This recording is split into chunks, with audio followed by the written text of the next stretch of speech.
Assalamualaikum warahmatullahi wabarakatuh.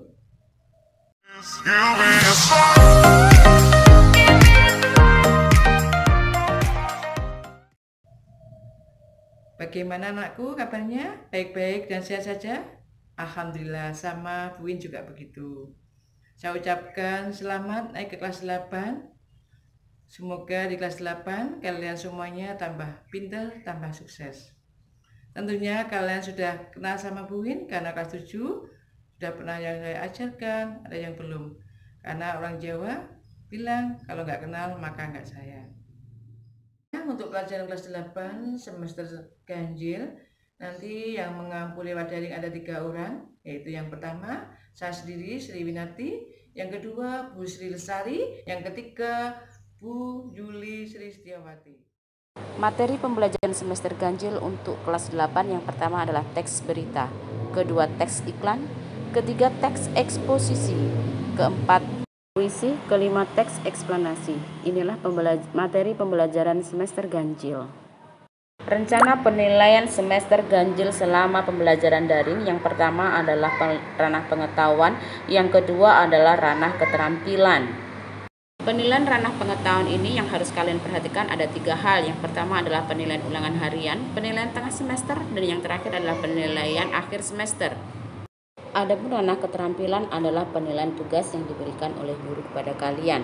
Di samping itu, penambahan nilai dapat dilakukan keaktifan kalian selama proses daring. Sekarang kita masuk materi yang pertama dari semester ganjil, yaitu teks berita.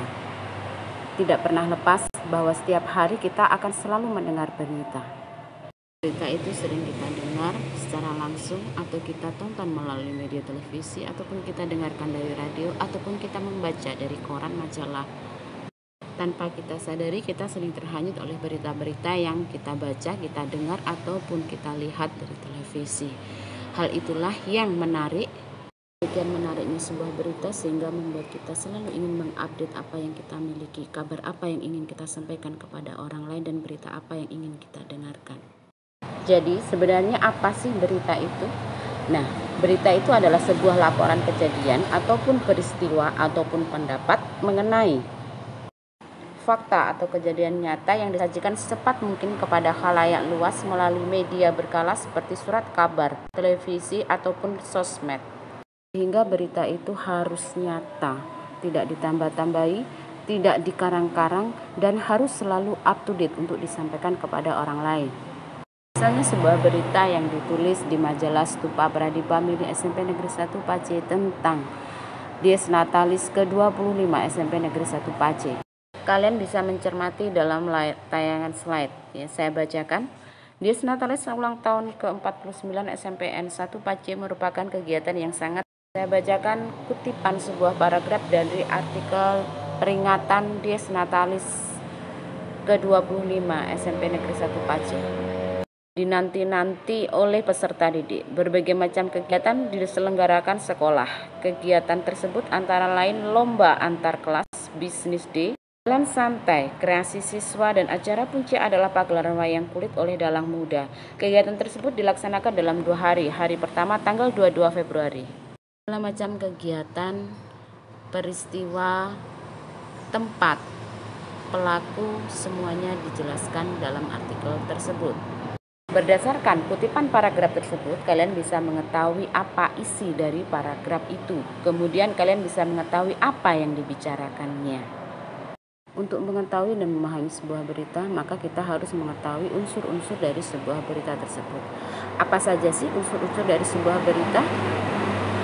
Untuk mengetahui dan memahami sebuah berita, maka kita harus mengetahui unsur-unsur sebuah berita. Unsur-unsur sebuah berita adalah 5W dan 1H. Yang pertama adalah what. What itu adalah berita apa sih yang ingin kita dengar atau ingin kita sampaikan. Yang kedua adalah who atau siapa. Siapa sih pelaku dalam berita tersebut. Yang ketiga adalah where atau di mana peristiwa tersebut terjadi. Yang keempat adalah why, mengapa peristiwa atau berita tersebut terjadi. Yang kelima adalah when atau berita itu terjadi kapan. Yang kelima adalah how atau bagaimana. How ada 2 yaitu how many dan how. How sendiri ada dua, yaitu how bagaimana, yaitu terkait dengan proses. Yang kedua adalah how many, yang terkait dengan jumlah atau angka-angka atau data-data yang disajikan dalam sebuah berita. Itulah 5 W dan 1 H unsur-unsur dari sebuah berita. Apakah sebuah berita semuanya harus mengandung unsur-unsur tersebut? Jawabannya adalah iya, karena semua berita harus bisa mengakomodir semua unsur-unsur berita yang sudah saya sampaikan sebelumnya. Jadi kita sudah mengetahui unsur-unsur sebuah berita. Selanjutnya kita harus mengetahui bagaimana sih cara kita bisa menentukan pokok dari berita tersebut itu apa. Menentukan pokok-pokok berita maka sudah terjawab dari unsur berita yang sudah disampaikan di depan tadi. Jadi pokok-pokok berita itu bisa diperoleh dari unsur-unsur berita yang 5W dan 1H tersebut. Dari situ kita bisa peroleh pokok beritanya. Setelah kita mengetahui pokok-pokok sebuah berita, maka kita harus bisa mengemukakan kembali semua berita yang kita dengar dan kita sampaikan kembali kepada orang lain. Apabila unsur-unsur berita tersebut sudah kita ketahui, maka pokok-pokok berita kita sudah mengetahui, kita bisa membuat berbagai macam bentuk berita.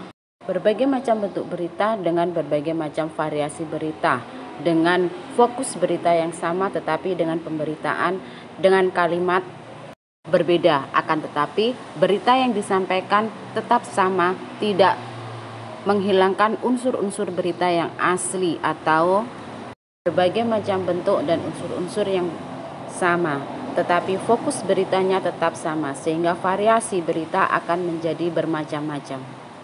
Jadi apapun berita itu, apapun yang kita akan sampaikan kepada orang lain, maka unsur-unsur berita adalah hal pokok yang harus kita ketahui. Jadi bisa disimpulkan bahwa unsur-unsur berita merupakan hal penting atau hal utama yang harus kita ketahui untuk kita mengetahui dan memahami sebuah berita. Terima kasih, inilah materi kita hari ini, bahwa sebuah berita apabila kita ingin mengetahui dan mendalami lebih jauh tentang sebuah berita, maka kita harus mengetahui unsur-unsur berita adalah hal pokok dan hal utama yang harus kita pelajari dalam membuat teks berita ataupun memahami sebuah teks berita. Terima kasih telah mengikuti pelajaran hari ini. Terima kasih telah memperhatikan materi yang diberikan hari ini. Untuk keterangan lebih lanjut, silakan dibaca buku paket kalian, pergunakan sebaik-baiknya, dan perhatikan tugas dari link yang akan dibagikan setelah tayangan ini. Kembali ke kelas masing-masing. Apabila ada pertanyaan, silahkan bertanya di dalam grup WA yang sudah disediakan.